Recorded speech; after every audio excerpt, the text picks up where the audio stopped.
అమరావతి రాజధాని ప్రత్యేక హోదా విభజన హామీలతో పాటు విజయవాడ సమగ్ర అభివృద్ధి ధ్యేయంగా జై భారత్ ఎన్నికల బరిలో నిలిచిందని పశ్చిమ ఎమ్మెల్యే అభ్యర్థి పోతిన వెంకటరామారావు చెప్పారు.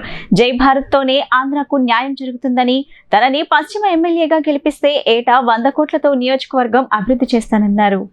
విజయవాడలోని భవానీపురం క్రాంపే రోడ్లో పోతిన రాము బ్యాటరీ టార్చ్ ర్యాలీ నిర్వహించారు.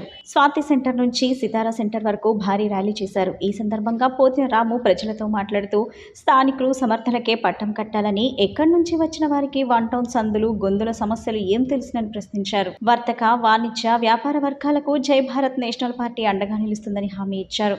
జై భారత్ మేనిఫెస్టోలో విజయవాడ నగర అభివృద్ధితో పాటు వ్యాపారుల సమస్యలపైన ప్రస్తావించామన్నారు. ఆర్థిక వ్యవస్థకు పట్టుకొమ్మ అయిన కాళేశ్వరరావు మార్కెట్, సామారం చౌక్, వస్త్రలత, గొల్లపూడి హోల్సేల్ మార్కెట్లోని వ్యాపార, కార్మిక వర్గాల వారికి కనీసం టాయిలెట్ సౌకర్యాలు సరిగ్గా లేవన్నారు. దీనిపై తాను ప్రత్యేక దృష్టి పెట్టి ఉచిత డార్మెటరీకి ప్రణాళిక సిద్ధం చేశానన్నారు. తమ పార్టీ అధినేత జేడీ లక్ష్మీనారాయణ విశాఖ ఉక్కు పరిరక్షణకు పిల్వేసి ప్రైవేటీకరణ నిలుపుదల చేశారని చెప్పారు. ఈ ర్యాలీలో జై భారత్ నాయకులు మహంత్ నాయర్, రవికిరణ్, బెజవాడ నాని, యజ్ఞనారాయణ, పవన్, చింతాడ వెంకటేష్, మణి పాల్గొన్నారు.